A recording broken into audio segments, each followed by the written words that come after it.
How's everybody doing? Welcome to the Rescue Michigan live stream. No cold open tonight, although we're going to be showing plenty of video.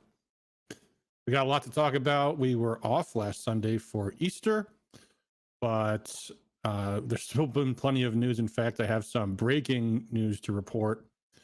We just received word that the red flag law is now been added to the House agenda for tomorrow. So perhaps right after the stream is over, if not first thing in the morning, we have to kick out an email and let people know now is the time to contact your lawmakers. If you haven't already, even if you have, contact them again. We've heard this is going to be a tough vote for the Democrats, according to, as we said in our email earlier today, it sounded as though they did not have the votes, but now they are claiming that they do.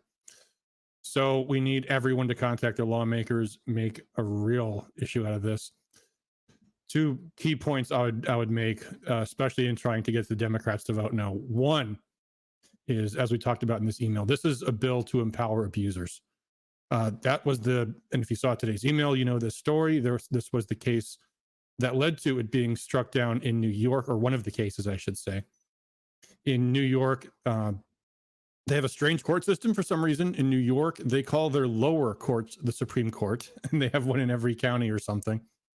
And the Court of Appeals is the highest court. So 2 Supreme Courts in New York struck down their red flag law, and the case is on appeal. So who knows how it's going to go in the New York Court of Appeals. But this issue, I think, is something that perhaps the U.S. Supreme Court is going to have to take up, because it's a fundamental violation of due process. It's a violation of the Second Amendment, and it's a violation of the First Amendment if people are targeting others for political speech. So as I was saying, in New York, what the case was about was there was a guy who got an quote unquote extreme risk protection order against his ex-girlfriend.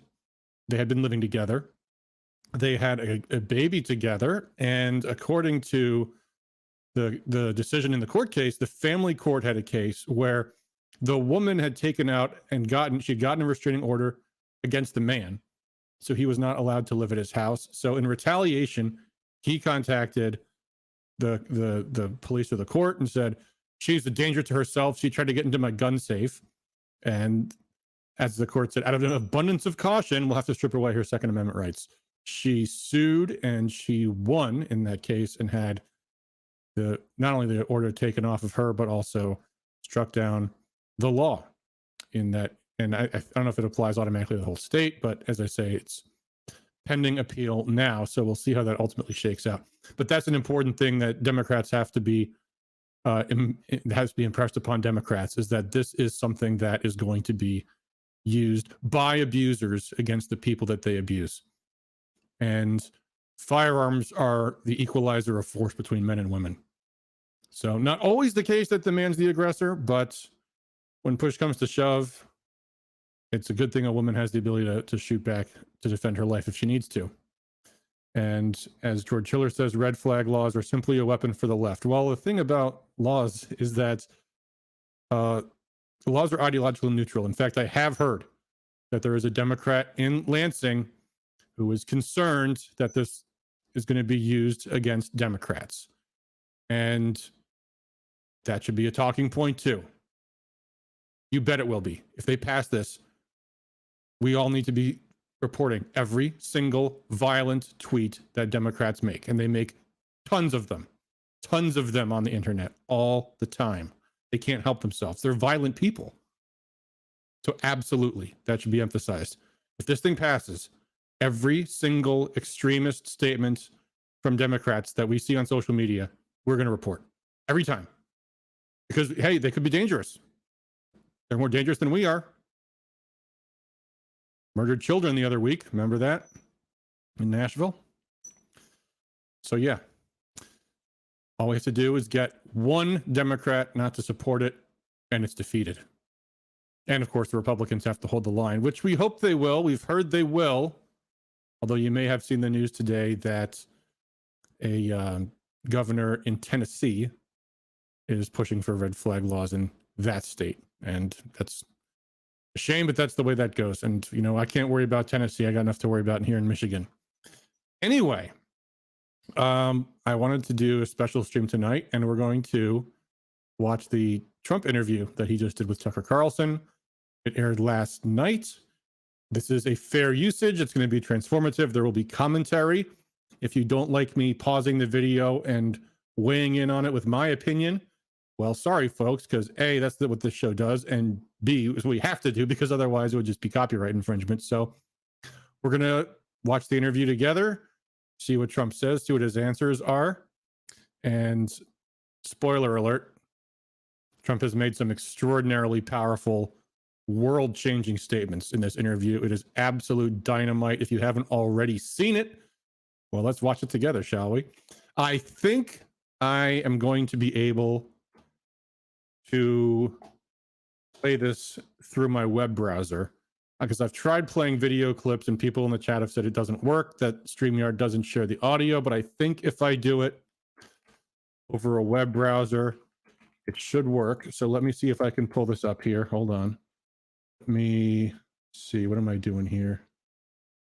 Oh, okay. Hold on one sec.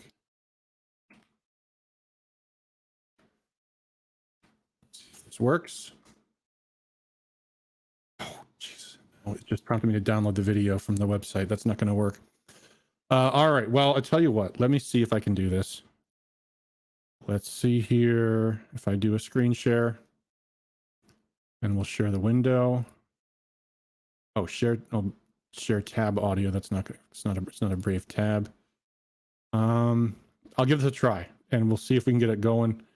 If this won't work, I'm gonna have to try something else. So let's see here. Hold on. All right, I'm going to try sharing this. So let me know in the chat if you guys can hear this.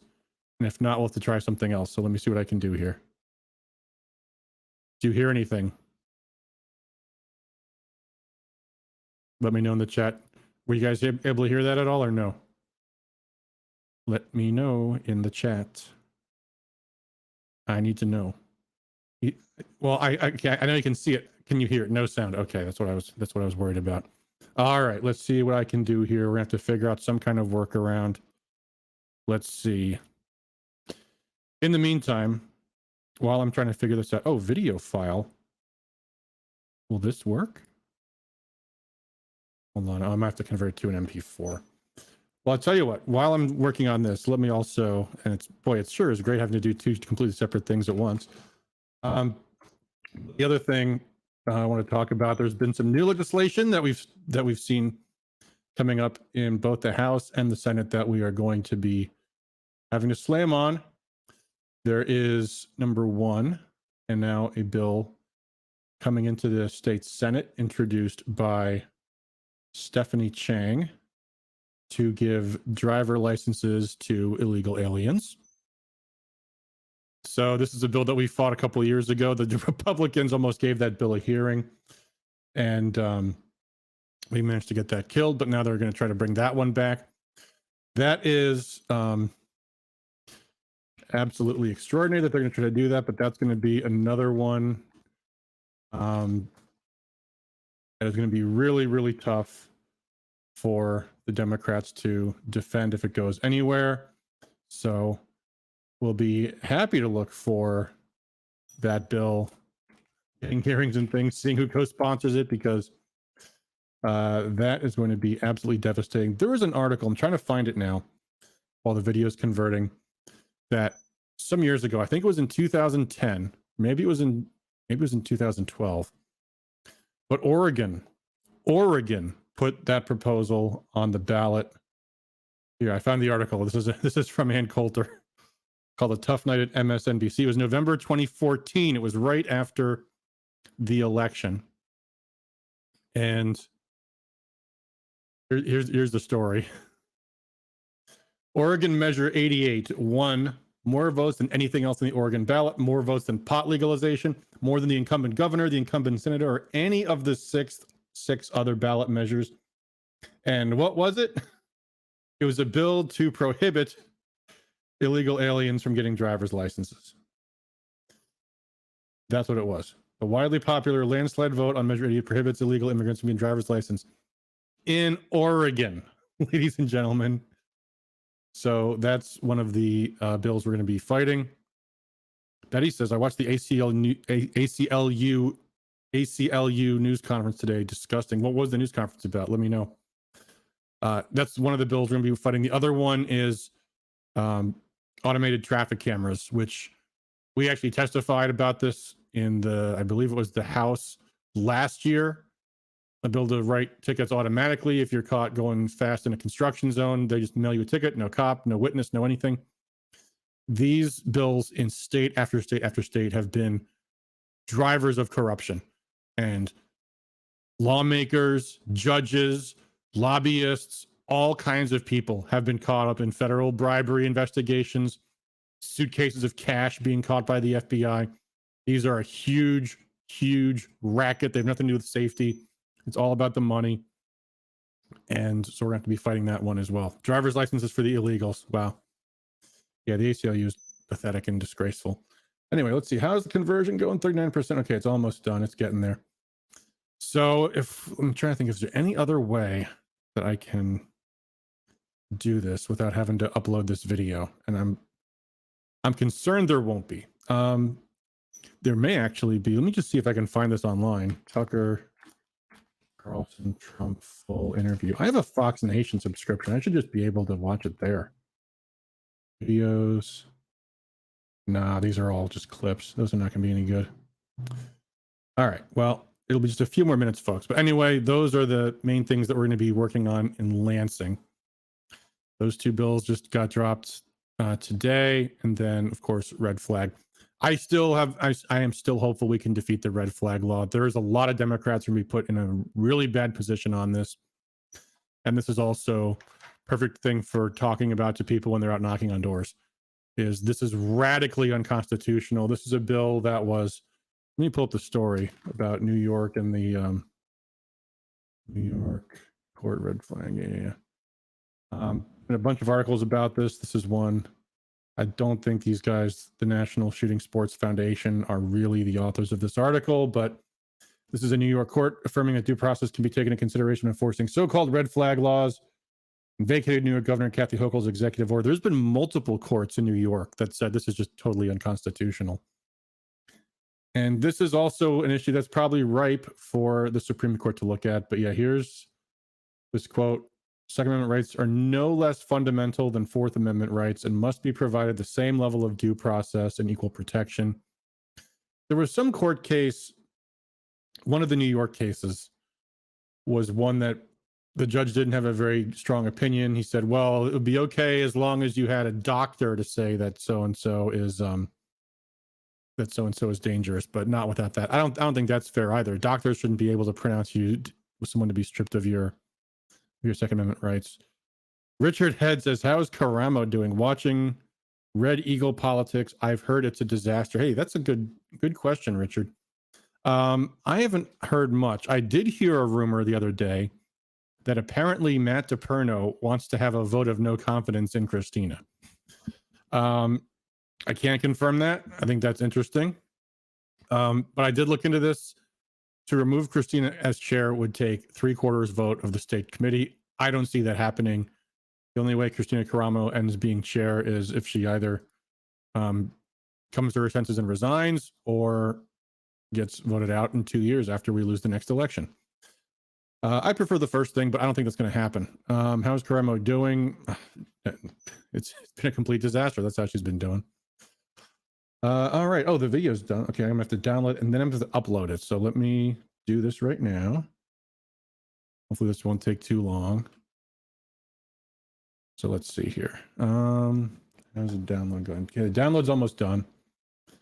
Next thing to do is upload. Let's see here. Oh, let's try this. Video file. And where did I just save it to? Hold on.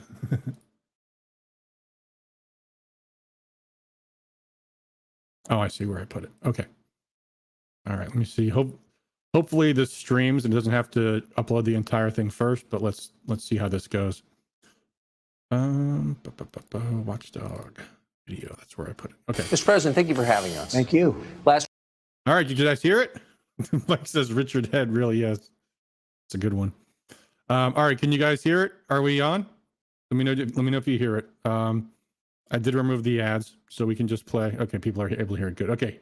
Here we go. Let's listen in, and I'll have to pause periodically, and we can talk about it. So those of you tuning in that reminds me, I have not been watching the Rumble chat. Let me go open up our Rumble stream so I can see you guys on chat in the Rumbles. So go ahead and let me know what you think as we watch this together. Here we go. Last week you were in New York for this arraignment. The world watched it. You've not given an interview since. You were there, I think, 57 minutes. Tell us from your perspective what that was like. Well, it was a horrible thing because I did nothing wrong. Absolutely nothing wrong. You look at even the pundits and the legal analysis, Greg Jarrett, all of these really talented people, they're saying he didn't do anything wrong. So that's number one. Number two, they were incredible. When I went to the courthouse, which is also a prison in a sense, they signed me in. And I'll tell you, people were crying. People that work there, professionally work there, that have no problems putting in murderers, and they see everybody. It's tough place. And they were crying. They were actually crying. They said, I'm sorry. They'd say, 2024, sir, 2024. And tears are pouring down their eyes. I've never seen anything like those people are phenomenal. Those are your police. Yep. Those are the people that work at the courthouse. They're unbelievable people. Many of them were in tears or close to it. Many apologists were sorry, sir. We're sorry. They had to have me do certain things. They said, sir, I can't believe I have to ask you. I can't even believe that I have to ask you to do it. You could see. So in one sense, it was beautiful because they get it. In another sense, you know, it's nasty. I went to the Wharton School of Finance. They didn't teach me about that. That wasn't like in the cards. About the arraignment part? That wasn't. We didn't have a class on arraignment. And, you know, it was a sad day in many ways, and in many ways it was a beautiful day because the people understand. I didn't know this was happening, but the poll numbers have gone through the roof. He just can't resist talking about the poll numbers, can he? But other than that, I mean, his points are really well taken.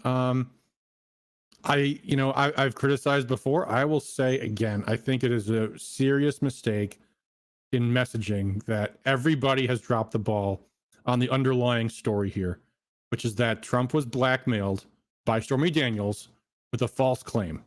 And I mean, you didn't hear it on Fox News. You didn't hear it from Donald Trump Jr., and you're not hearing from Trump now. Going back and saying, you know, a court ordered Stormy Daniels the other day to pay me another $120,000 in damages for the lies that she told. That the entire story that we have here is this lie, this big lie that just now gets ignored, accepted. I mean, this is what Democrats believe to this day is hush money to a porn star. It's not hush money if there's no actual thing. It was a blackmail operation. He was the victim of Stormy Daniels and Michael Avenat's blackmail, and no one ever says that. But anyway, apart from that, though, Trump's. I mean, you have to imagine. Yeah, the people at that courthouse, law enforcement officers, even in New York, these are Republicans, and these people, I'm sure, were weeping for him. So, I mean, that's a powerful image Trump makes there. But anyway, let's let him continue. The people get it, and the other ones are hoaxes also. You know, the box hoax. Look at Biden; he's got 1,850 boxes, and you know that's a hoax. And then the one in Atlanta where I had a perfect phone call. This is all weaponization. They're weaponizing our justice system, Tucker, and they think if they go and give you a subpoena, you know. I guess I'm very well known and people understand it and they get it, and maybe I have a bigger platform so I can explain it. But if you're somebody, a Republican, let's say, running for office, and you get a subpoena, you might as well resign because you're not going to be able to survive it. And the voters aren't going to handle it. The voters aren't going to take it. What they're doing is weaponizing the system, and there's never been anything like it. And it's all disinformation. You see, the other day, Afghanistan, one of the worst things I've ever seen. I think the most embarrassing moment that this country's ever had, frankly, the way we got out, not the getting out. We had to get out. It was ridiculous to be there. And I had that so good, so tight, so tough. I spoke to the leader, Abdul. I said, Abdul, if you do anything, just off to you're the going to get hit races. really hard. What was the question Literally, again? he said, but sir, why? Why? He goes, why, oh, why do you send me a picture of my house? I said, you'll have to figure that one out, Abdul.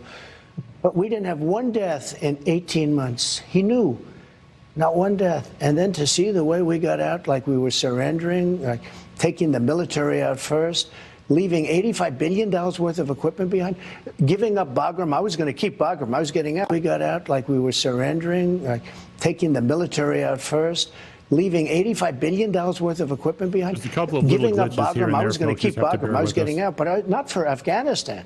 It's 1 hour away from where China makes its nuclear weapons. It's one of the biggest Air Force bases in the world, I think the biggest, with runways that go 10,000 feet. I was keeping that because of China, not because of Afghanistan. Right. And they left everything. They left in the dark of night. They left the lights on. They left the dogs, by the way. You know, the people They say left the about the dogs? dogs. They left the dogs. Everyone, you know, the dog lovers, and you got a lot of them. I love dogs. You love dogs.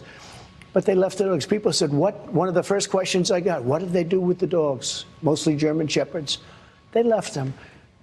What they did, the way they got out, was so horrible. Okay, everybody. When you hear Trump and you haven't heard him in a while, you realize how much you missed his style, don't you? Like I remember, I think it was at some point during the Trump years, and when Dick Cheney was back in the news for some reason, and it was like, I forgot how disgusting and awful and just viscerally evil it was to hear from Dick Cheney. And you forget, but man, with Trump, you forget how charming he always is. He knows that was their plan. That had nothing to do with me. I was getting out too. We would have gotten out with strength and dignity. And what happened? They got out. And the other day I hear, yeah, it was Trump's fault. Oh, that's right. It was Trump. I was gone for a long. I would have been out faster than them. We would have had all the equipment. We would have had the American citizens. We left hostages. We left Americans behind. Many. I think many. This is true, by the way. If you guys don't remember this, Biden did that entire botched withdrawal from Afghanistan just because he couldn't do it the way Trump was going to do it. There was already plans in place, and then Biden's like, "Well, I don't want to do it the way Trump did, so let's just leave all the equipment behind and just rush everybody out of there." But anyway, more than you think. And we had 13 soldiers killed, and nobody ever mentions the fact that we had many maimed so badly. No arms, no legs, their face was obliterated. This is the way this guy got out. We would have gotten out with dignity and strength. We were going to. But I was taking 100% of, I said, I want every nail, I want every screw. I want the tents. They said, sir, the tents are very hard to take out. I said, I want the tents. I want the tanks. I want the planes. I want everything. And a couple of them fought me on it, like Milley. He said, sir, I think it's cheaper to leave the equipment behind. I said, let me ask you, we have a plane that cost $100 million. It's sitting there. All it needs is a tank of gas, right? Give me a little jet fuel.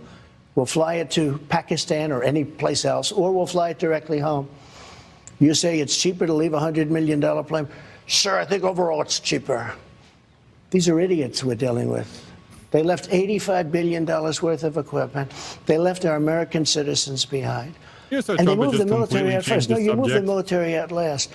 I did a little skit with a 5-year-old kid. I said, let me ask you, here's the situation. I explained the situation. I said, would you take the military out first, or would you take it out last? I take it out last, 5-year-old. But they took the military out first, and they were afraid of our military. When I was there, they were afraid. We didn't have one soldier killed in 18 months, Tucker. Not one soldier was killed in 18 months. And then we got out like we surrendered. I think it was the single most embarrassing day in the history of our country. It was totally their fault. They didn't go by anything because, you know, we had a system of getting out. But if the Taliban, in particular, the Taliban, it's funny, that's where the action was, right? When I called Abdul, the press went crazy. The fake news went crazy. Why did he call an enemy? I said, well, it's Jesse James. They used to ask him, why did he rob banks? He said, that's where the money is. Why did I call the head of the Taliban? Because that's where the killing was.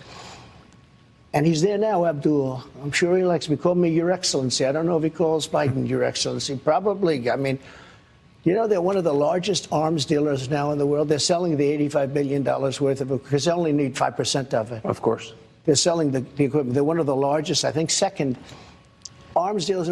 Brand new helicopters, brand new airplanes, brand new tanks. Unbelievable what we left behind. We ran, and there was no reason to. I had them. I could have stayed there for 5 years if I wanted to. I wanted out. 21 years was enough. I wanted out. We shouldn't have been there in the first place. You kind of did fail to get out of Afghanistan. But when I see what happens, when I see the level of stupidity, and because of that, it's all a big web. Because of that, I think Putin, who would have never gone into Ukraine when I was there, would have never. I talked to him about it often. Would have never, ever done that. When he saw that I wasn't there, and he saw these fools, these stupid people, Richard, and think of that, the way they left Afghanistan, and nobody was fired. I fired a lot of people because if they didn't do a good job, I'd fire them. May I ask you, talk to Putin about Ukraine? What did you say to him? All right, so we got to a new question at last. But Richard says, are you familiar with 2A EDU? He's a local who has been there assisting in the fight of Michigan Dems and their gun control bills. Haven't heard of that person. I guess it is. I don't know who that is. So yeah, I don't know. 2A EDU. I mean, I assume that means like Second Amendment education, but no, I've not heard of that. The groups that I know that have been fighting these bills tooth and nail have been Rescue Michigan, Great Lakes Gun Rights, Michigan Open Carry. Those have been the groups that have been really hitting hard on these things. I mean, some other groups you see from now and again, like we did see that the Michigan Shooting Sport or the National Shooting Sports Foundation has come out against red flag laws. Which, by the way, NSSF is the gun manufacturers lobby. So they've been squirrely on some things. They had no problem with the Saiga ban, of course, because they don't have to compete with Russia. But they've been good on some other things. Kelly says Michigan is pushing the states to do a popular vote. Yes, we've been doing mail about that. That is also coming up. We're going to be doing it when we're going to do another email blast. We did one on that, I think, last week. We're going to do another one very soon, too. So, and if you guys aren't familiar with this, the national popular vote is basically a way to, well, I mean, the talking point for the Democrats is Hillary won the popular vote. And therefore we need to do this because Trump bad, Orange man bad. This is as far as they think. But there's actually serious negative. I mean, the obvious problem is that Michigan's electoral votes might not go to who the people of Michigan elect. But there's also serious procedural problems that would be triggered by a national popular vote, because it's actually good that we have a system where you have a small number of swing states that determine the outcome. If you didn't have that, every campaign has to suddenly now compete in all 50 states. Where are they going to compete? Big cities, big media markets. It would take Michigan out of the equation. Michigan would not be in play anymore.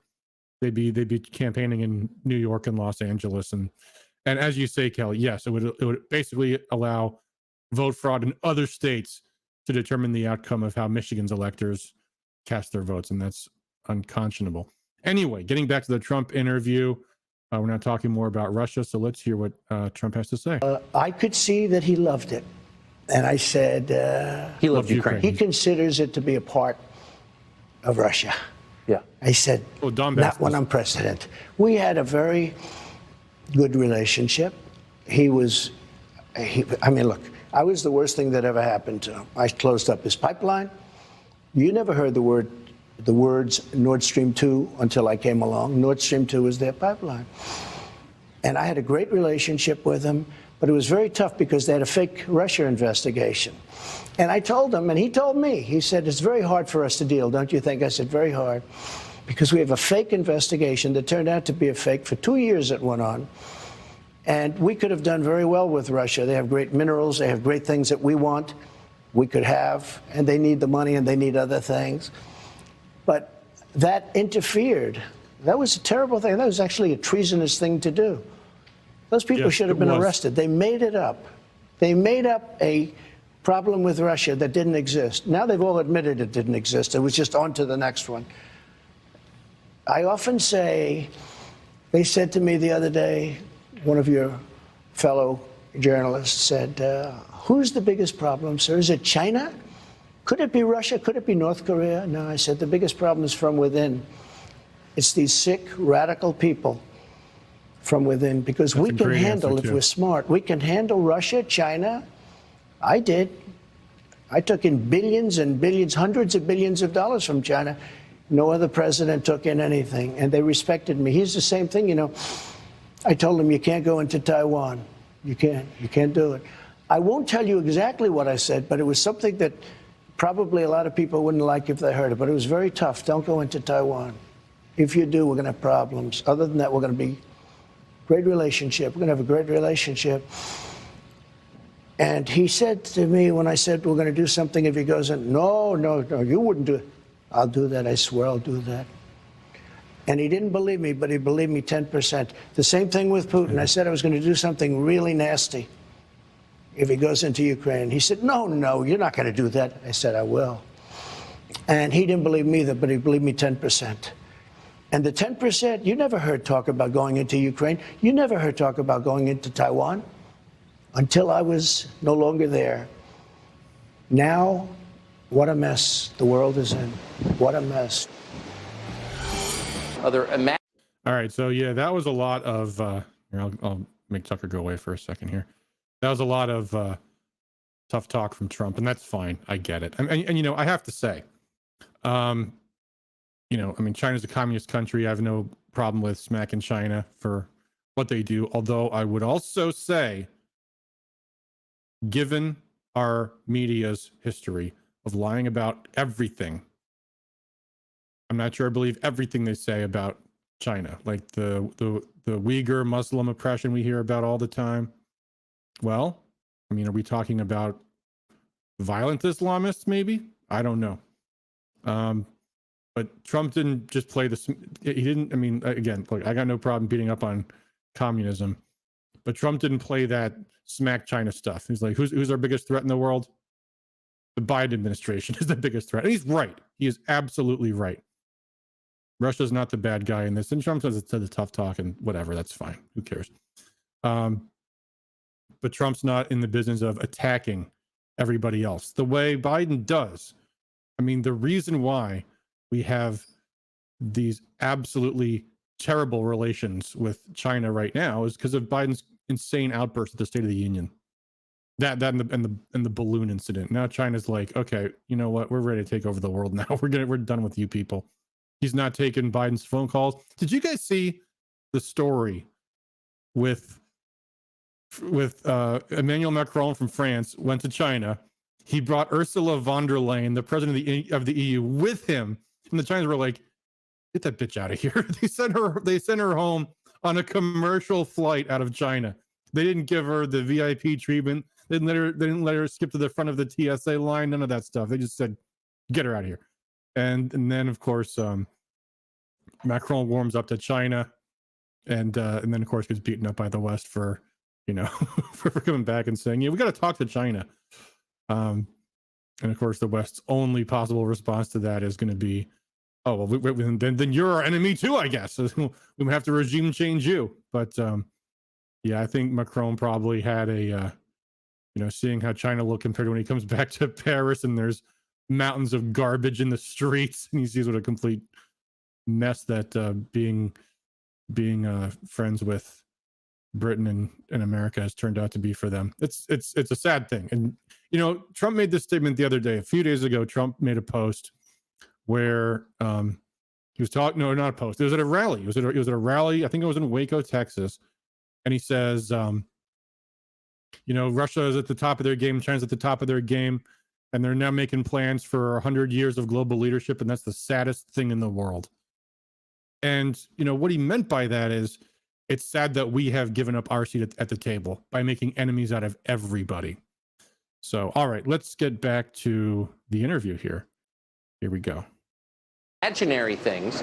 America's position globally has eroded so fast it defies belief. But Donald Trump has noticed things have really changed since he left office, and that's the topic of this next part of the conversation. Here it is. You said at the time when you were president that going to war with Russia, either hot war or cold war, would drive Russia into an alliance with China. I did. And that would displace us as the most powerful nation. I did. You did. But we have a bigger problem. The bigger problem is the weaponry. The weaponry today is so powerful. This isn't like Second World War where we have army tanks running around shooting each other. This is weapons the likes of which the world has never seen before. And they have them and we have them. And China has them less, but within 5 years, China will have equal to us. China, I'm talking about nuclear. China has the beginnings of a very big, very powerful nuclear. They're short 5 years. They had started much later. Russia and us are comparable. Massive power, massive. And that's one of the things. More than people understand? More than people understand, yeah. Yeah, more. Were you surprised? They don't understand the power. If you look at Hiroshima, as some people call it, if you look at Nagasaki, you look at those two events, took place many, many years ago, and multiply that power times 500. That's what you're talking about. Where it actually melted the granite. You know, granite is unmeltable by blowtorches. Yes. But the granite, if you look at granite areas, it's like water that got green glass hardened, like an ice skating rink. It melted the granite.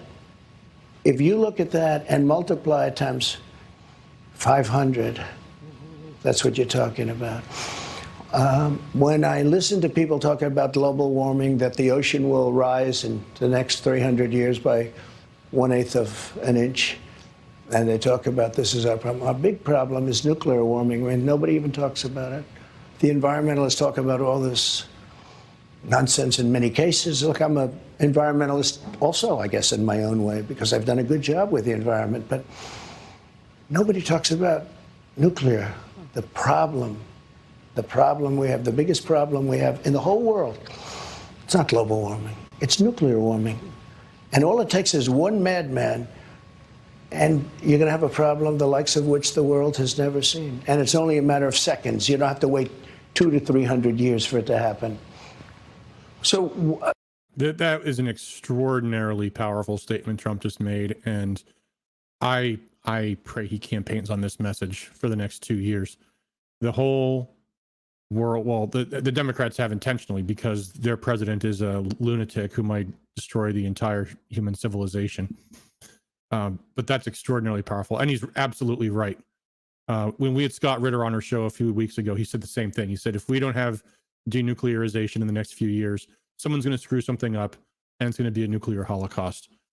Because us and Russia both have systems in place where one goes up, they all go up. And millions of people will be killed. Millions. It's absolutely extraordinary. And the fact that we've got people in Washington who are this dangerous is, I mean, it is a mortal threat to, I mean, to literally everything. So and Trump wasn't prompted to talk about this. This is an issue that's personal to him, that he understands. And gosh, I hope he runs on this message and runs hard. And it'll be an amazing thing, because nobody else, not these chumps like Marco Rubio and Lindsey Graham, they have no idea what they're doing, and they're gonna bumble us into a well, as Trump says, a very, very big bad thing. So, all right, here, let's let it keep going. What you're saying is demonstrably true. Why is this not something our leaders talk about or the press talks about? Because I don't think they're smart. I don't think they get it. Putin got it. I would talk to him about it all the time. I never mentioned the word nuclear. You never heard me mention the word. You know, my uncle was a professor, a great professor at MIT for a long time. I think he has the longest, Dr. John Trump. And he would talk about a lot of different things, and it was very interesting to me. For years, I talked to him. Passed away. He's a great, great gentleman. I think it's the longest tenured professor in the history of MIT. But if he wasn't, he was very close. He was there for almost 40 years. And we talk about things, and he said, you know, someday they'll have a suitcase, and in that suitcase, it'll be nuclear, and you'll blow up New York City out of a suitcase. And I said, no, Uncle John, that can't possibly. He's right. The power is so incredible. You can fire up a submarine and run it for years on essentially a tablet. Run it for years. So when we talk about war, and when I watch all of the people talking about Ukraine and how's Ukraine doing, blah, blah, blah, Russia's sitting back. First of all, Ukraine's being obliterated. Yes. Okay, let's not even talk nuclear. But let's say it wasn't. Let's say they were doing better than anticipated. If he decided to use his second form of destruction, which is nuclear, that's the end of that. Do you understand? And I know where you are in Ukraine, so I mean, you understand it better than most. Most people don't. Most people don't even talk about it. They don't talk about the fact that he has equal to the United States in nuclear capability and destruction. And so I watch all of this happening, and it's so sad. But can I just ask, though, I like that the unspoken subtext here is that Trump is listening less to Hannity and more to Tucker. And that's a great development. That's a great development. All right, let's hear what Tucker asks him. Curtis says, John Trump was the person that acquired the boxes of writings of Nikola Tesla after he passed away in his New York apartment. Interesting. I did not know that. The Biden people know the power of nuclear weapons. They now control our arsenal.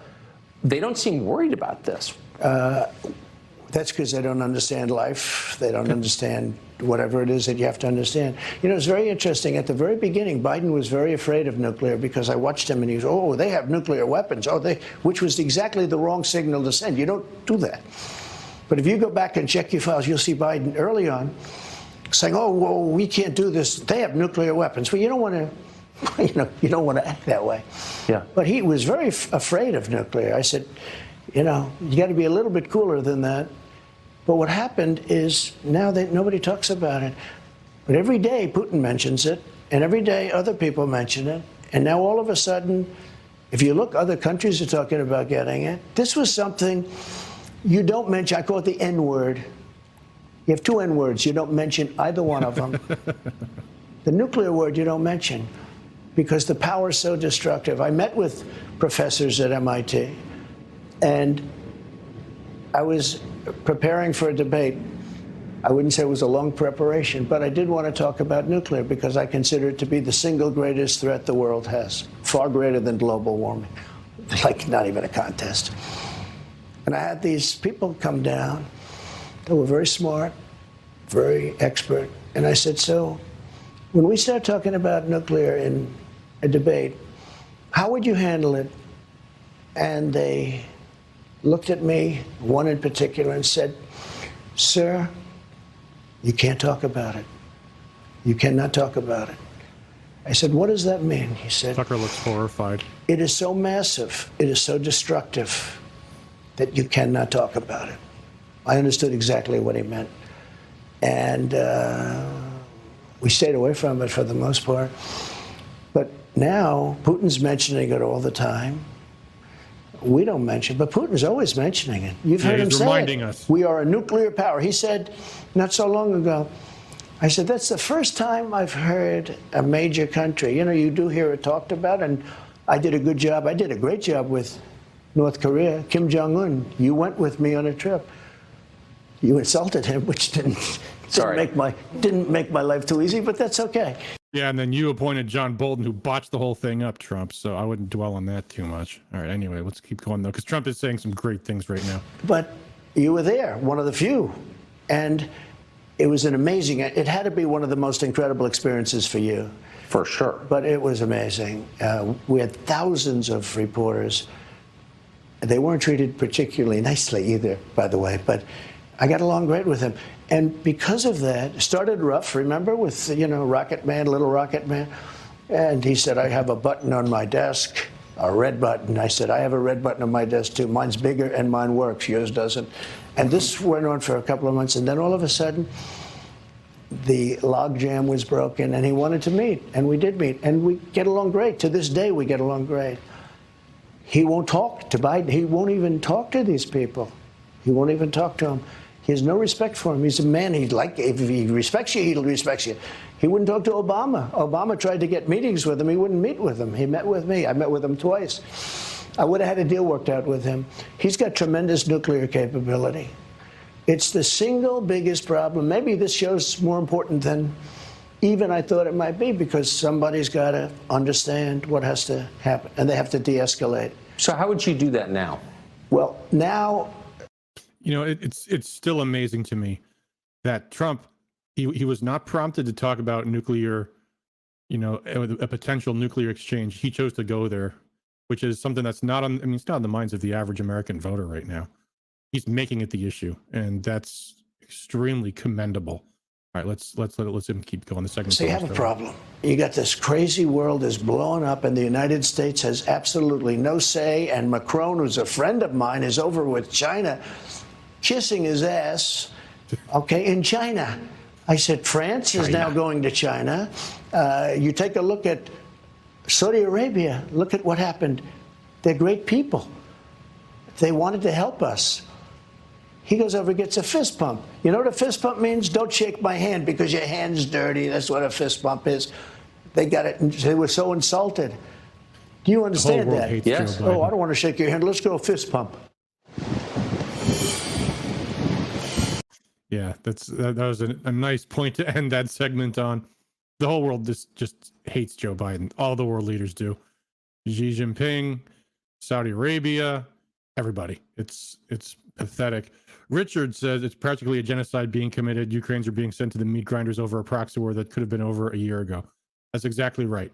This is not a war between Russia and Ukraine. This is a war between the West and especially the United States against Russia. That has been our policy all along. It was a war that we precipitated by arming Ukraine, by installing that government. And the writing was on the wall. I mean, how would we feel if China was sending arms into Mexico, installed a government that was preparing to wage a genocide against Americans living in Mexico? Because that's what was going on in Ukraine.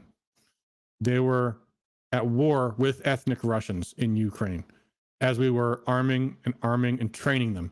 That was what precipitated that entire thing. And then when peace almost happened just a little over a year ago, it was like April 1st of last year, Russia and Ukraine were ready to negotiate peace. And then Boris Johnson rushed in and said, you better not negotiate peace with them. And they sabotaged the peace deal. And now 250,000 people are dead as a result of it. It's absolutely mind-boggling. It's disgusting. Kelly says Ukraine is not part of NATO, just the third wheel. Right. Well, they're our slave, is what they are. And it's like Henry Kissinger said, there's only one thing worse than being an enemy of the United States, and that's being a friend of ours. And the whole world's now seeing this. They're seeing it. They're seeing us losing Ukraine, and they're all turning away at record pace. At record pace. Brazil is meeting with China right now. India is upset with us over our ridiculous demands for the G7 conference. The whole world is like, let's get away from the dollar. Let's get away from the U.S. China seems nice. And that's exactly what the Biden administration has done. They've driven everybody into China's arms. Does he think Joe Biden will actually run? Here's that conversation. Do you think Biden will stay in the race? Look, I watch him just like you do. And I think it's almost inappropriate for me to say it. But I deal with other people. I don't see how it's possible. And it's not an age thing. You know, like I say, I have friends that are 88, 89, 92. Bernie Marcus, Home Depot, is 95. Smart as hell. He's sharp as he was. I mean, he's, you know, mentally, Bernie Marcus, Home Depot, founder of Home Depot, one of the founders. I mean, I had a meeting with him a few months ago. He was 100%. I know people that built their fortunes from 80 to 90. They were always struggling, and they made a fortune from 80 to 90. A couple of people in particular. It's, amazing. He's not too old. You know, his age, I think they do the age thing because I'm 4 or 5 years behind. They say, this is a way of getting Trump. Let's go home. But there's something wrong. I saw his answer today on television about whether or not he was going to run to a very nice guy named Al Roker. I mean, you can't get a softer question than that. That was a long answer, talking about the eggs and the this and that. Look, I don't think he can. but say what you want. They didn't expect him to get it. Yeah. You know, people could say he won an election. You know, it always goes, I got the most votes of any person, any sitting president in history. I was told if I got 15 million less, I couldn't lose. They're surrounded by vicious, smart people, radical left people, but they're very smart and they're very vicious. It's not him. It's not him. He's now in Ireland. He's not going to have a news conference. When the world is exploding, I own property in Ireland. I'm not going to Ireland. The world is exploding around us. You could end up in a third world war, and this guy's going to be in Ireland and not having a news conference. He hasn't had a news conference, I guess, in months. I saw today where he hasn't. It's been. Well, he can't. So No, if he doesn't run, if he's taken out by his own party, or who knows what happens, but it doesn't seem like he's capable of running again, who does run? Well, obviously, the one that they would talk about would be the vice president, Kamala. That would be the one that they talk about. But I don't think she's performed well on the big stage. I mean, maybe I'm wrong. But there are a certain group of people that will go crazy if it's not her. They're going to be very angry if it's not her. Oh, he's got a good point. That's a problem. You have a very ambitious guy in California, but he's done a terrible job with the state. I used to get along great with him, you know, when I was president. I got along really good, Gavin. Well, you got along with Gavin Newsom? I did. I really did. He was always very nice to me. He said the greatest things. He would say things like he's doing a great job. Oh, he was very About nice you? About me. That's why I could never hit him, because he was. Could you imagine if you get to interview President Donald J. Trump wearing a suit with khaki pants? And are those loafers? I'm just saying, people. I'm just saying. So nice to me. It's just laying. He looks like a college Republican. That's what that looks like. He's like a college Republican. In weight, right? But I could, you know, he was very nice to me, and relatively speaking, some of them weren't. We did a good job for the governors, but they talk about him. They talk about some others. I just don't see Biden doing it from a physical or a mental standpoint. Yes. I don't see it. There's a glitch here. It'll clear up in a second or two. There's another point where I think for about 3 minutes my window is not full screen. I can't fix that at this point, folks. Sorry, we'll just have to power through it. It'll come back on in just a moment. Kelly says they say Biden has already signed the digital currency into effect. If that's true, why go to work if you don't get equal money for your time and book banks have control? No, Biden has not signed anything about digital currency. There were some directives to the Fed to research them and speed that up, but no, there's no digital currency yet. They're working on it. But it's not here yet, and it's not been signed into. There's no bill. There's no bill that Biden signed, and there's no executive order with any authority to create a digital currency. So okay, here's where I Expected Bernie to win. Oh, here's where I leave it like this. You know, for a few he's minutes. older, so it's not an age thing. I just don't see him. So they're trying to prevent you from making it. He came out. He said they've got no case. They've all come out and said it. And then you've had Andrew McCarthy, you've had Jonathan Turley, Greg Jarrett, Dershowitz, all of them, everybody, and they're, you know, down the middle people. They see it, they say there's no crime, there's no anything. Think of it, Tucker. I've been through 7 years of bull investigations, 7 years. They've looked at. I have a very big company, much bigger than they understand. In fact, when they finally got my taxes, they said, whoa. You know, they took them years to get the taxes. They got them. That was the last you ever heard. You never heard one thing about them. But it took them years to get them, because they shouldn't be looking at my taxes. I was surprised the Supreme Court gave them the right. They shouldn't be looking at people. That's sort of another one of the tenets. You don't do that. But I didn't care that much. I just, on principle, I fought them. And they looked. I built a great company. When you do the things that I do, and you employ thousands and thousands of people over the years, just thousands, we've done a great job. And then I ran for president. People were surprised that I won, but I used to see these rallies, and I'll tell you, the rallies are bigger now. The enthusiasm is more now than I've ever seen. than I've ever seen. So what do you think, since your poll numbers have risen consistently since they raided this place, Mar-a-Lago? Well, before they raided, in August, they were going up substantially before. Well, they definitely moved after since that. then, they've really been going up. So how do you think that your opponents will respond? I don't know how well. We have two opponents. We have a primary opponent. We have a general election opponent. I mean the Democratic Party using the legal system. Well, what they're doing is they're finding, and think of this, they say 11 million pages, but whatever. You know, I think, and Trump's saying all these good things, and yeah, it's true. I mean, they have done everything they could to try to find anything on him, and for them to be this squeaky clean is, I mean, it's kind of amazing, to tell you the truth. It's like Nick Rekieta was on Steven Crowder's show a few days ago, and he makes the point, most people commit multiple felonies every single day. We just don't know it, because that's just how complicated and confusing our legal system actually is. But that all being said, though, we have a saying in politics: you never repeat an attack, and you never defend. You only counterattack. You have to counterattack every single time. No one's coming back and saying this whole thing is.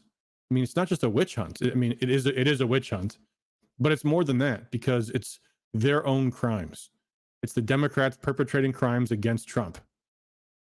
And that's what that Stormy Daniels entire scenario was. Anyway, let's keep going. We're almost to a break. It is through all of these Democrats' investigations. I had the Mueller hoax. I had impeachment hoax #1, impeachment hoax #2. Ukraine, Russia. You knew the Russia. I got that whole term from you, Russia. You'd be screaming and it'd say, this guy's a comedian. But you remember that whole period of time. Quite well. It turned out to be a total fake. But think of this, I tell this story very seldom because it's a sad. It was more than a fake. It was Biden's own corruption. Biden doing the very things they accused Trump of doing. Peddling foreign influence, taking bribes, manipulating our allies. That was, I mean, you can't forget to talk about that stuff. It's critical, because the people forget. And what the Democrats are trying to do with all this stuff, they know it's bullshit. They may actually still get a conviction in a New York court because you have a lynching jury. But failing that, their agenda is just to dirty up Trump in the minds of voters. That's what this has always been about. And it's not enough to just say this is a witch hunt. You got to call out the underlying criminal activity that they're perpetrating. And you can't just gloss over that Ukraine. No, you have to explain these details. But nonetheless. Story. So the Russia hoax was made up by crooked Hillary Clinton, Adam Schiff, the DNC, the Democrat Party. The dossier is a total fake thing. We're suing them now, as you know, on that. We're suing them a lot because, unfortunately, Bill Barr didn't have the courage to do what he should have done. He was so afraid of being impeached. So I have to do it civilly. I have to sue people. The Justice Department should have done, because these are criminals. But think of this. So you have all of these millions and millions of pages. Was loyal to you. And they get you on a non-disclosure agreement? I mean, big numbers, billions and billions of dollars, right? And they get you on a perfect non-disclosure agreement, or they get you on nothing. A friend of mine who's a big business guy said, you have to be the most honest guy in the world, because with all of those numbers that you have and those big numbers, they don't have anything. See what I'm talking about, though? There again, he mentions this perfect non-disclosure agreement. And it's, it's hush money. It's a non-disclosure agreement. No, folks, it was Trump being the victim of blackmail and doing what he had to do not to let the blackmail plot succeed. And you have to see, take a look at the people I just mentioned. Read what they said. There was no crime. In fact, a lot of people saying he indicted somebody. There's no crime. That's illegal to do. What he did. So I don't see it going. I mean, we'll have to see. So, but just to bottom line it, the purpose of this is to keep you out of the presidential race. If I weren't running, or if I had bad poll numbers, let's say. Right. And again, remember, the Democrats are the party of disinformation. If they want you to run, against somebody, they're going to go the opposite. For instance, they don't want to run against me. And now, I just gave you a poll. I'm 9 points up on Biden. But they're the party of disinformation. So what they say is, we want to run against Trump. Now, they always do that. They do that. and other people would do it, but they do it pretty much better than others. Is there anything they could throw at you legally that would convince you to drop out of the race? If you get convicted in this case in New York, no, I'd never drop out. No, I'd never drop. It's not my thing. I wouldn't do it. Good answer. No, I'd never drop out, he said, bottom lining it for us. Donald Trump spent 4 years in office taking what was considered a very tough stand on China, and with that... Okay, we got back to full screen here. I'm just nitpicking a little bit, folks. I mean, Trump knows messaging. He doesn't need to take a lesson from me. That little bit was fine. I mean, he's making the arguments about his legal defense could have been a little bit stronger, but so what? I mean, the important things that we just heard earlier. If Trump runs on foreign policy, that's a game changer. And I think we're coming to, it looks like there might be I think 2 short segments left, and the last one is the kicker. So here, let's just let it go. Welcome back from windy Palm Beach, Florida. We spent more than an hour with Donald Trump today, and we were struck throughout the course of the conversation how his grasp of foreign policy, this man who was supposedly stupid, his understanding of world affairs is so much more nuanced and sophisticated and pro-American than the moronic neocons currently in charge. It was remarkable. Let's send all our ammo to Ukraine. Zelensky's like Churchill. Okay. Trump disagrees with that. And some of the stories he told us from his time as president were amazing. Trump and Chairman Xi having chocolate cake at Mar-a-Lago. That's the setup. Here's the payoff. I told China, if you buy any oil from Iran, President Xi, very good conversations. I liked him a lot. I told him we shot 57 missiles into Syria while he was having chocolate cake. It's the only time he said, repeat. That was the only word I've ever heard him say in English, meaning he speaks English, okay? Xi speaks English? Well, I'll tell you what. This is an interesting thing. We're having dinner at Mar-a-Lago, and he wanted to be at Mar-a-Lago. We had a great weekend, but we're having dessert now. Beautiful chocolate cake at Mar-a-Lago. He had his people. I had mine. He was telling me stories about China, the history of China. It's very amazing. It's got an amazing 5,000 years, amazing history. And President Obama didn't go over the red line, and because of that, Russia took over Syria, and there's a whole big thing, right? You know that. If Obama would have done what he said he was going to do, because they were killing children. They were killing children with gas bombs, by the hundreds, by the thousands in Syria. And he said, if that happens again, and it happened a number of times, and he still never went over the line. But I did. So I shot 57 missiles, almost every one of them hit, into a military area, which had a lot of planes, wiped out a lot of planes. Also had Russian soldiers, by the way. They say I was so nice to Russia, right? I killed the pipeline. I sadly killed a lot of Russian soldiers, that 500 group, because they were doing things that they weren't supposed to. Nobody writes that, and I don't want them to write it. I'm not proud of it, but we did that, as you know. But we shot approximately 57 missiles in. So when I dealt with President Xi, I was with him the whole weekend.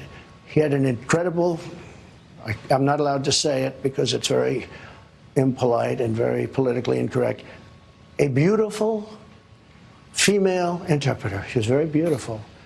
Today, if you say it, they'll say, this is terrible. You're not allowed to say that. But she was very professional. She spoke every word for him. Very professional. Had another couple of them, too. But she was there, and we're having dinner. And he would come in and say hello. She would say hello. He wouldn't say any word. But I said to him, a general came up and said, do we do it now? I said, yeah, you have to do it now. So I gave the order during dinner. Then I said, well, do I tell him? Because they're very closely associated with Syria. Do I tell him now, or do I wait till he finds out after dinner? Because you have about 28 minutes before they hit. So I said, President, we've just fired approximately 57 missiles into Syria, into a base. The missiles are on their way right now. He looked at me and goes, repeat. That's the only time he's ever said it. So I think he speaks English. The only word, he never said hello or goodbye. He only dealt through an interpreter. The only word I ever heard him say was repeat. That's an unusual word. I said, How smart is he? Could you tell? top of the line. Top of the line. Yeah, they're all top of the line. Our guy's not top of the line. Never was. These are top of the line people at the top of their game. President Xi is a brilliant man. It's interesting how Trump tends to be honest about things like that. When that was just a complete line of that was total bullshit. Everything he just said about Syria. But then when he comes to, he's doing the tough talk, but then he does not hesitate to say, "Oh yeah, Xi Jinping's brilliant." I mean, it's interesting how there's certain things he does not lie about. It's fascinating. All right, here we go. If you went all over Hollywood to look for somebody to play the role of President Xi, you couldn't find it. There's nobody like that. The look, the brain, the whole thing. We had a great relationship. When he first came to Mar-a-Lago, he came the first day, he was there for a few days. We were going to have it was so organized by them and by us, but by them. Very boom, boom, boom. Everything's like business, no games, They don't say, "Gee, how did the Yankees do last night? Oh, that was a wonderful." They don't care. They don't care about anything. I said, "Do you ever go to a Broadway play? I'll take you to one. Do you ever have plays like, do you ever go?" "No, I don't. No." This is business. These aren't game players, right? I like it. In a way I like it. You have no life, but that's what he likes. Yeah. Top of the line smart, top of the line. When they came in, it was supposed to be a meeting that lasted exactly 15 minutes. Then we go to breakout sessions they had like 40 people. We had 40 people. The comparables, right? And we're sitting across the table from each other in the ballroom of Mar-a-Lago. And it was an amazing scene. But our meeting was supposed to take 15 minutes. It took 4 hours. We got along so well. There was a great chemistry we had. Great. We talked about everything. A great chemistry. But people ask me, how smart is she? I said, top of the line. You never met anybody smarter. How smart is Kim Jong-un? Top of the line. People say, oh, this and that. Really smart. When you come out and as a young man at 24, 23, even though he sort of inherits it, most people, when they inherit, they lose it. And that's easy stuff. He took over a country of very smart people, very, very energetic people, very tough people, at a very young age, and he has total dominant control. That's not easy. These are very smart. Putin, very smart. Now, he's had and probably a bad year. Don't forget, that whole thing is not, if he took over all of Ukraine. And what are we going to do? Because Biden is so committed to Ukraine. What happens if it's a not winnable war? There are people that say Ukraine cannot win, can't beat Russia. Correct. Russia right now, I'm not saying anything out of school. I read it in one of our newspapers, so, it's probably fake news, but maybe not. I don't think it is. Russia right now is making massive amounts of ammunition. Sounds simple, right? But they're making massive, beyond anything they've ever made before. We don't have any ammunition. We've given it to Ukraine. Yep. We're not prepared to fight. I rebuilt our military, new planes, new tanks, new everything. They've taken the military that I've rebuilt, and they've given it all to Ukraine. I mean, massive amounts. So who blew up Europe's biggest natural gas pipeline? We asked Trump, he would know, and he does.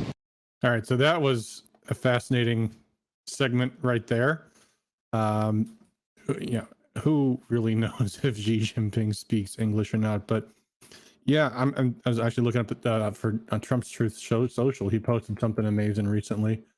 It was let's see if I can find it here. It was only a day or so ago, but Trump tweeted. Well, he didn't tweet. Why Trump is isolating himself on Truth Social, I think, is a very bad mistake. But Trump tweeted something about, we're going to find ourselves in World War III without ammunition, which is exactly right and frightening. And yeah, do you guys remember when, by the way, I'm looking up because I got a third screen here. I've got my Rumble on one screen. I've got the video on the other. I'm looking for this other one. Where this clip was, or this tweet, or truth, they're called, Trump's Truth, which I don't know if I would look to this platform for much truth other than Trump being on it. But yeah, he says, the way the U.S. is going, we will soon be in World War III with no ammunition. Do you guys remember when the war started? It was like the entire spring and summer of last year. There were all these articles. Oh, Russia's going to run out of ammo. Russia's going to run out of ammo. Any day now, Russia's going to run out of ammo.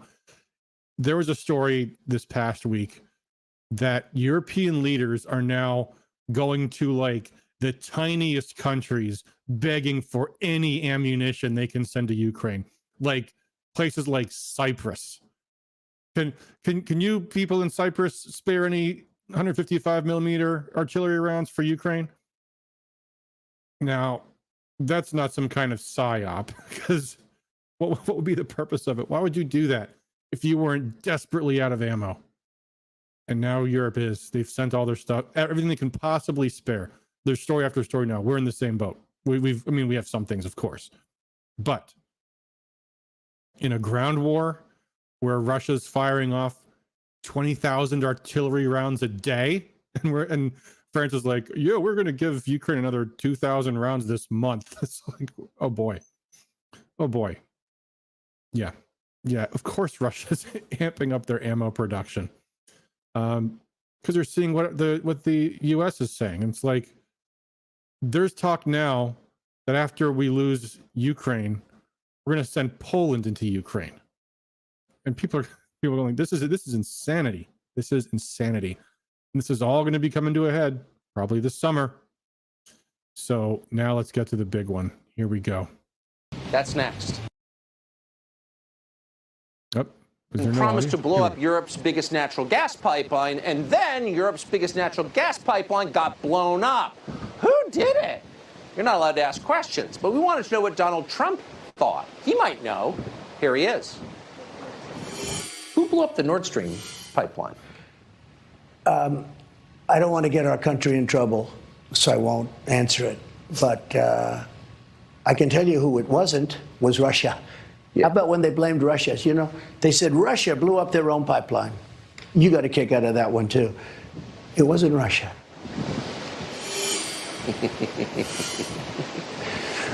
Pretty diplomatic answer for a man who's supposed to be crazy. We're going to play the full clip for you tomorrow night. That's it for us here in hurricane season in Palm Beach. Here's the great Sean Hannity to take over. All right, we don't want to see Sean Hannity. Quick, change it. All right, there we go. No more Sean Hannity. No Sean Hannity. So that was the interview from last night, folks. That was absolutely amazing.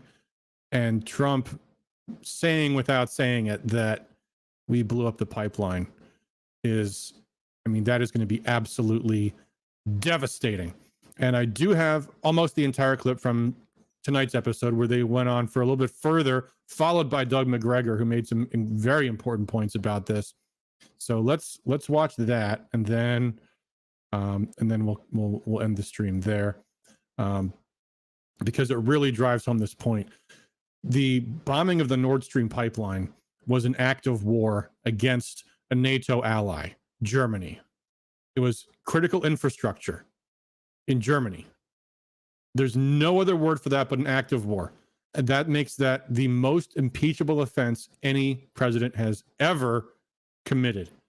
A true crime. And guess what, people? The whole world knows it. They all know it. So it's cut off at the beginning because I didn't see the clip coming and I had to quickly open my screen capture thing. So it's chopped up a little bit at the beginning, but it starts off with where we left off in that last clip. So this is only a 4-minute thing, and then we're good. So here we go. Okay. We have things that are, you can do anything. We're equipped to do anything, but I refuse to say it because I want our country to be pristine. But it was, in many ways, blowing it up was very bad because it really created a lot of problems for Europe in terms of the cost of energy. Oh, yeah. But they shouldn't have ever been. I had that pipeline stopped, Nord Stream 2, I had it stopped, totally stopped. When Biden came in, he approved it, and they immediately started the finishing action. I had Nord Stream because I said, for Germany and Europe to get their energy from Russia, that was when I sent Angela Merkel the flag. I sent her the white flag of surrender. She said, but why do you do that? I said, you've been fighting Russia for many years. If you ever have to fight with Russia, and they control energy, you might as well just take the white flag of surrender. And that's what I did. So that was blown up, and very dangerous to do it. But I think most people know who did it. So once we start blowing up other people's critical infrastructure, is there a concern ours could get blown up in return? Well, I think it's much more than infrastructure you're talking about. Look, we could end up in World War III over this whole thing. Forget about pipeline. We are closer. I believe it's the most dangerous period of time in history. Number one, because we have people on top that are incompetent. That's number one. And again, China's fine if you know how to deal. Russia, if you know how to deal. Russia wasn't going into Ukraine with me. China wasn't going into Taiwan with me. I mean, now all you see is, China with ships all over the place and sending airplanes and bombers. That wasn't happening with me. He knew you can't do it. And also, Russia knew you can't do it. They would have never done it. The most dangerous period of time because of weaponry, because of nuclear, because of weaponry, most dangerous period of time in the history of our country and in the history of the world right now. And we have an incompetent person at the top. Douglas Macgregor is. Okay. I do want to end the stream with the Doug Macgregor clip because he makes some excellent points, but this is a good point to stop and kind of digest what we've just seen. I'll tell you this, folks. If you've been a regular watcher of my stream, you know I have been harshly critical of Donald Trump quite a lot. And in a hypothetical contest between Donald Trump and Ron DeSantis, I could say, well, DeSantis has done a bang-up job in Florida. He keeps his promises. He doesn't hire betrayers the way Trump had a bad habit of doing. And he doesn't have all the baggage that Trump has. And might be more electable. That being said, what we've just witnessed from me is a huge game changer. Because remember DeSantis, he came out and said all the right things about Ukraine and then got beaten up by the Washington establishment and then quickly reversed course and no, Putin is Hitler and blah, blah, blah. And started singing the same tunes the rest of them did. But Trump is talking about nuclear war. Trump is talking about the war crimes of the Biden regime. These are issues that the Democrats are not going to be able to stop him from raising. And he is probably going to be the only Republican candidate who will raise it. DeSantis is likely not even going to run at this point. I talked about this a couple weeks ago. I don't think DeSantis has a path anymore. Because what's his voting base? He's not going to get the Trump baseline.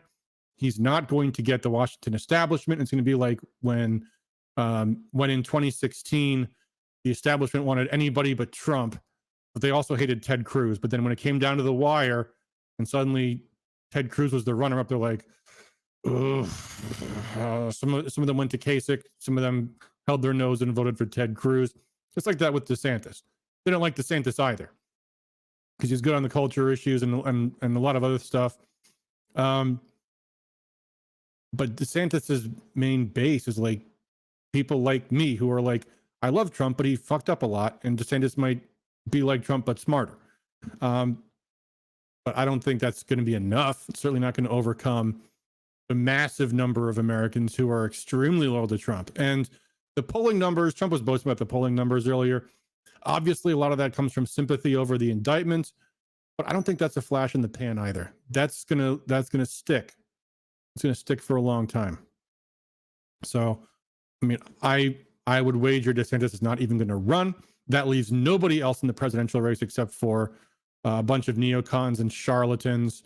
It's Trump or bust. And if Trump is going to keep on talking about the real issues, nuclear war, foreign policy, the complete bankruptcy of the American empire and what the Biden administration has done to just absolutely devastate our global standing in the world, in the process, endanger everybody, endanger all of us. To me, this was a game-changing interview. So thank you guys all for tuning in, for watching it. We will have our regular weekly live stream this Sunday. We'll get back to talking about state stuff. We'll see how we did in the red flag bills. If you haven't already done so, call your lawmakers, call them tomorrow, send in those petitions, make the points. And for anyone who tuned in before or more recently than since the very beginning of the show, the red flag bill just got put back on the House calendar for tomorrow. That means the Democrats think they have the votes to pass it. But there's at least two extremely powerful arguments against it. One is I've heard from Lansing Intel that there's some Democrats who are concerned about how this will be used against their constituencies, the radical transgenders and all the rest. You should play that up. And, oh yeah, I fully plan on filing these reports, these extreme risk protection reports, against any Democrat I find talking about violence on social media. And there are thousands of them in this state. Thousands of them. That and the point I made in today's email blast about the fact that these are also being used by abusers against their victims. So if you missed that at the beginning of the stream, you can watch it later on. We'll be on Rumble and Facebook and YouTube and even on Twitter. So that's it for us for tonight, folks. Thank you guys for joining me. We are going to close with a short clip, the remainder of that segment on Tucker where he interviews Colonel Doug McGregor. If you haven't already done so, folks, remember, hit that like button, subscribe, that helps our channel grow. And of course, I'll remind you when we have our streams coming up. And again, we'll be back on our regular schedule this Sunday, 9 p.m. Hopefully we'll have some guests. I tried to get Patty on tonight. She couldn't make it. She had an event. So hopefully we'll have some more guests and we'll be talking about all the crazy stuff going on in Lansing. But thank you guys for tuning in for an unusual segment where we get back into talking about the national, international stuff, which of course is very important as well. So, all right. Thanks again for all you guys do for liberty. Until next time, peace. And here we go. Here's Doug McGregor. A retired colonel from the U.S. Army. He joins us tonight to assess. Doug, thanks so much for coming on. You know, the Biden people never stop yammering on about NATO, the sacred alliance that is NATO. They never define really what it is, but it's so important, NATO. They just committed an act of war against NATO. Toria Nuland and the lunatics in this administration. It's very obvious that they did that. How does NATO survive this? Tucker, NATO is not surviving this. That's very obvious. If you go behind the scenes, there is enormous division in NATO over what should happen next. And more of the truth is coming out about Ukraine. Not only are the Ukrainians not winning, people are discovering that the Ukrainians were turned into a weapon of mass destruction aimed at Russia by us. And this is something the Europeans really never signed up for. So the president is absolutely right. The other thing is that the president gave you a very prudent answer. He said he really didn't know, and that's true. We can't know unless we receive a briefing from the highest levels. But he's also very concerned that if he were to say yes, that would put our soldiers, sailors, airmen, and Marines all over the world at risk. They would instantly become targets overnight for the very reason that you pointed out. It's an act of war. An act of war potentially against Russia and also against Germany. But I thought Germany was our main ally in this war against Russia, and that the alliance between the United States and Germany called NATO was sacrosanct. Like, how could they do this? Well, our alliance with Germany is more important than anything happening in eastern Ukraine, and that's a fact. The Germans are not only hugely important to us as trading partners, but we have worked for years, and they have worked very hard as well, to build great confidence across national lines. Germany is the foundation for European power. Without it, the EU is out of business. Without Germany, NATO is out of business. I don't know what the future holds, but I can't imagine a wrecking crew anywhere in the world that could have done more damage to our interests in Europe in a shorter time than the Biden administration. Nicely put. It's sad to hear that, but it's so obviously true. The reckless lunatics, that's not an overstatement. Doug McGregor, thank you very much for your very knowledgeable assessment. So we played you a lecture the other day